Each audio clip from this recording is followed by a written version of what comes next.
The reason people will tell you that it's, less risky than flying is because they want you to do it, right? So by having a not to-do list, it's lemming repellent, right? It's preventing you from jumping off a cliff because everyone else is doing it, right? Bringing you a reasoned approach to health and fitness. This is the Phi Life Podcast. Welcome to the Phi Life Podcast. I'm John Barban. With me is Brad Pilon. And today I want to talk about a stress relief I discovered that I had no idea would actually produce this kind of relief. And it's the idea of committing to things you're never going to do again in life. Never. Not okay. Not going to do it. So it's the reverse of a bucket list.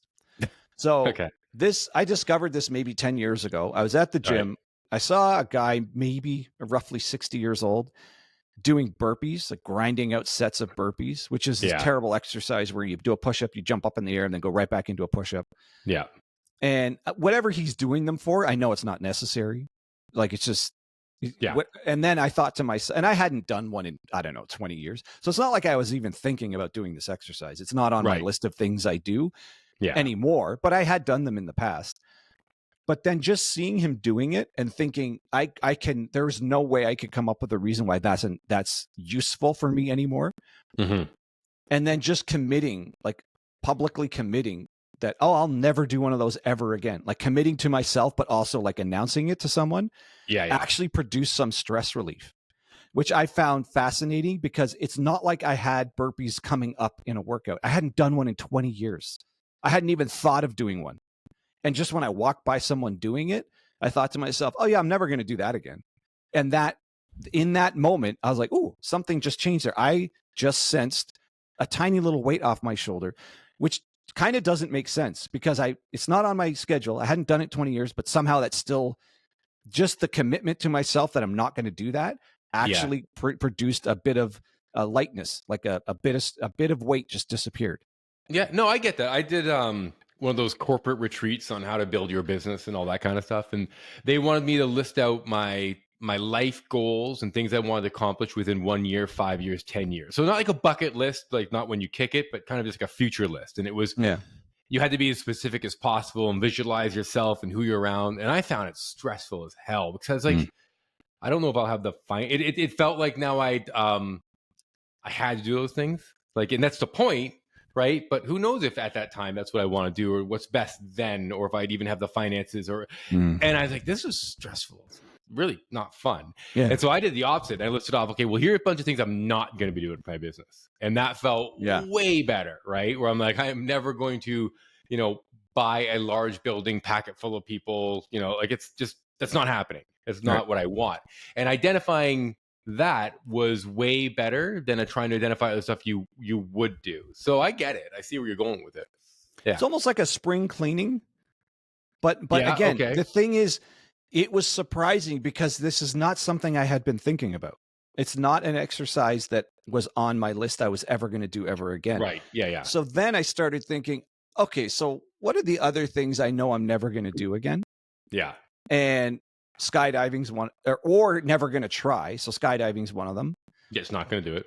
Not going to do it. I don't care what the thrill is. I don't care what people think I'm missing out on. I just it's just not something I'm interested in. But I know a lot of people have done it, and you had a skydiving training thing near your house where people land like on your street. Yeah, and when they miss their target, right, and then they gotta collect up their stupid chute and call an Uber.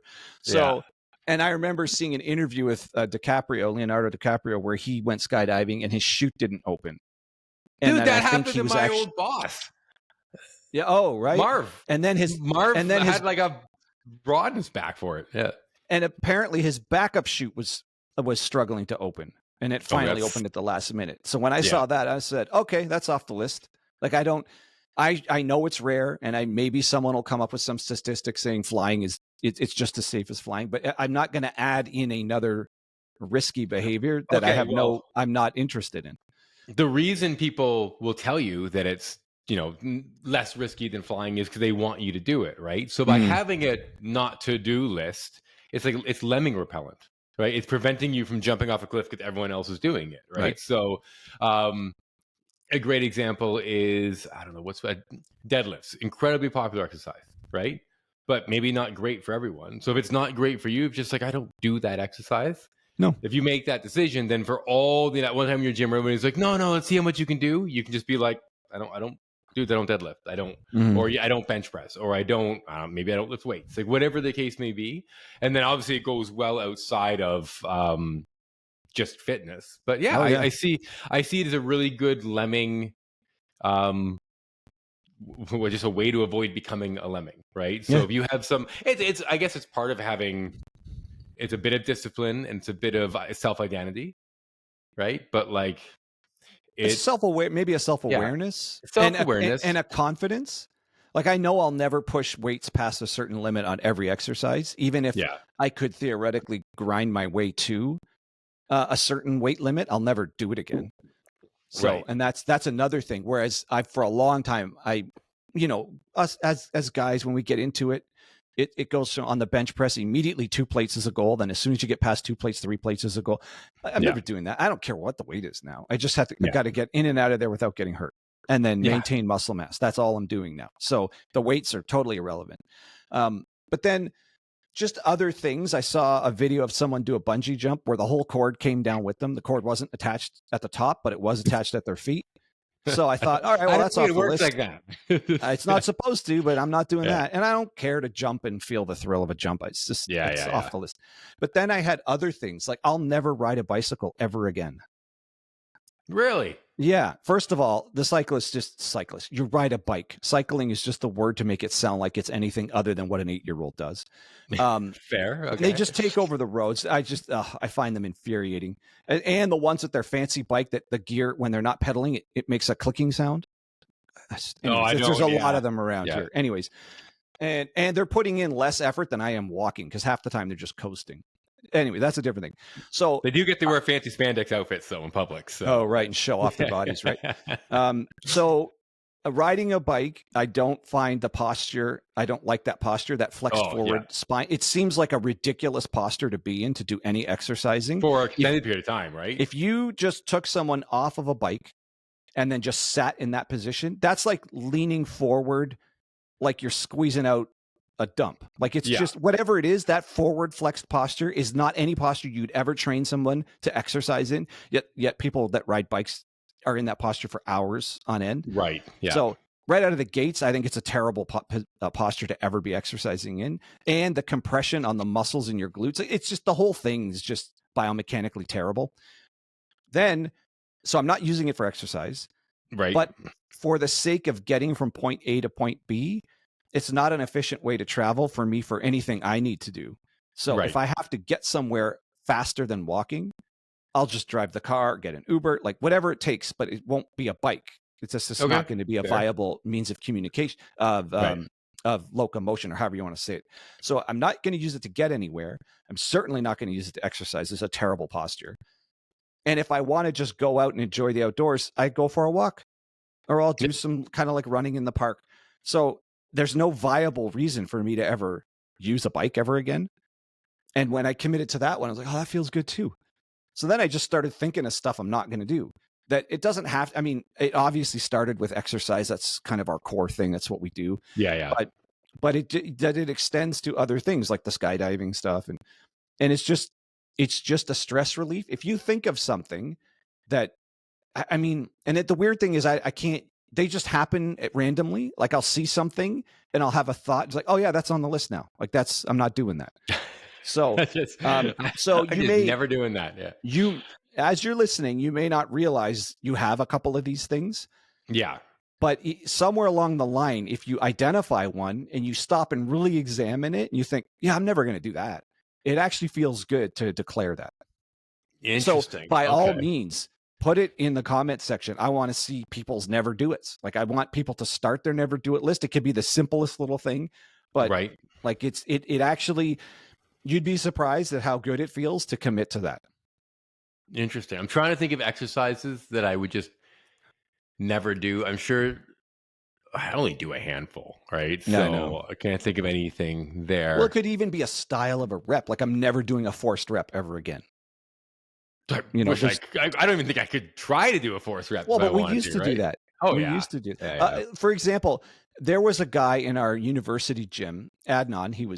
He had like a perfect bodybuilder Yeah. body. He was Yeah. super strong, not overly huge, but like ripped at all times, like perfect physique. And I remember, and this was when we were undergrad, just chasing strength, chasing size. And I remember him saying, "Oh, I'll never squat more than 3 plates. There's no reason for me to ever go heavier." And in my head, I'm like, "What? You're just giving up?" Like, is it? And to me, he was like something to look up to. He was in perfect shape. He looked like he looked like anybody behind me here. Not this big, but he looked like he could be on stage. Like he looked that good.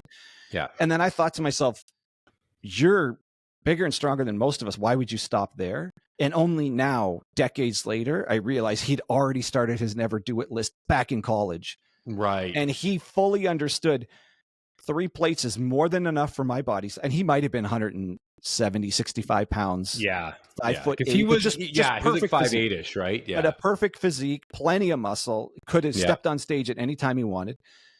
And weird, I'm just an idiot. I'm just trying to get bigger, stronger, getting injured all the time. And he'd already figured out, that's just going to get me nowhere. There's nowhere for me to go besides. He was already in his maintenance phase and already understood to pare down or take away clutter. But in this case, he still would squat, but he just knew three plates is plenty for me for now. There's no reason for me to ever chase that weight. And only now do I realize how wise he was at such a young age. That's an interesting, a bit of a tangent, right? But if you can get up to the point where you can move 3 plates on just about any lift, let's even go deadlift. Yeah. If you can't use 315 pounds as a way to build muscle, then you're doing something wrong with your programming, right? It should be enough weight, unless you're just now. Again, if you're 6'8" and 330 pounds, you're different. You know it. Don't argue with us, right? But for the average guy or girl, if you're moving 315, those exercises, if anything, that's just a sign to maybe try a different exercise. Yeah, if you get up to 3 plates, move on. Do something different because you're done. You're already at an elite level of strength, and forget these stupid measurements as to what's elite and what's not. That's a lot of weight for the average person. No, 315 is the final boss. You won, right? Yeah. There's no reason to chase the 4 plates and all of that. I mean, if you blow past 3 plates like it's nothing, you might have exceptional muscle, but you're an outlier. And you would know. Yeah. And you kind of know that. So, but other than that, it was just interesting to see someone who already had that thing started ages ago. And I'm sure it wasn't exactly the revelation like how I had. I think he just knew this is completely unnecessary. It just presents all kinds of risk and no real benefit. Yeah. So I know we're keeping that. This is all started with fitness. With me, it started with an exercise, a burpee, and to Brad's point, Brad, you don't do very much in the gym anymore as far as variety. Me neither. And I've just pared away all kinds of stuff that just causes more injury than its benefit. So I have limits on weight. I have limits on what exercise I'll even do. I have limits on volume, all of that stuff. And that's just from experience of knowing that's just going to get me nowhere. And it's not like I'm getting any bigger anymore. I'm just maintaining. So now it's from a fitness specific standpoint, it's how little can I do to stay in this condition. Yeah. You know what I have? I have a kind of not to do. So I train about 3 times a week, right? Like in the gym with weights. I do other stuff. But my not do is, typically that should be a Monday, Wednesday, Friday. That's what everybody does. But if it happens to be a Wednesday, and if I can legit be like, I'm not feeling it, I don't train. Like instead of being like, I'm going to try to push through, or, maybe the workout will wake you up a bit, that kind of thing. I'm like, if I'm not feeling like I got to go down because the basement's in the gym, go down there and get some work done, I don't do it, because that's 90% of the time when that feeling is really, really strong is when I come out of it with some sort of nagging injury, right? I'm like, I knew it. I shouldn't have done this, right? So that's a kind of a not do. And plus that keeps it so whenever I'm training, it's like I want to be down there. Like I want to be working out. So that's kind of a not to do. I basically, I keep it fresh enough so it can be a mundane chore, but it's not a mundane chore I don't look forward to, if that makes sense. Yeah. Yeah. No, that's good. And that's just a bit of a wisdom thing. And that's like a restraint. It's I really feel like I should work out, but I kind of know. Like on that topic, if I can sense I had a really bad sleep and it was supposed to be a workout day, it's just, there's no chance. There's just no chance. Yeah. Just move on. There will be another day in the future. soon that I can get to the gym with proper sleep. So anyways, I mean, there's nothing much else to add here. It's if you can think about it, and again, like with me, it just sort of randomly happened. But if you can think about it and come up with some never do it's, just put it in the comment section and just marinate in the feeling. I bet you'll feel some relief for committing to not doing something that you weren't even thinking of doing anyways. But as soon as you commit to it, it actually feels good. Yeah. Yeah. I like it. All right. Yeah. That's good. All right. I think that's a good place to leave it. So for Brad Pilon, I'm John Barban, and that's your Phi Life Podcast.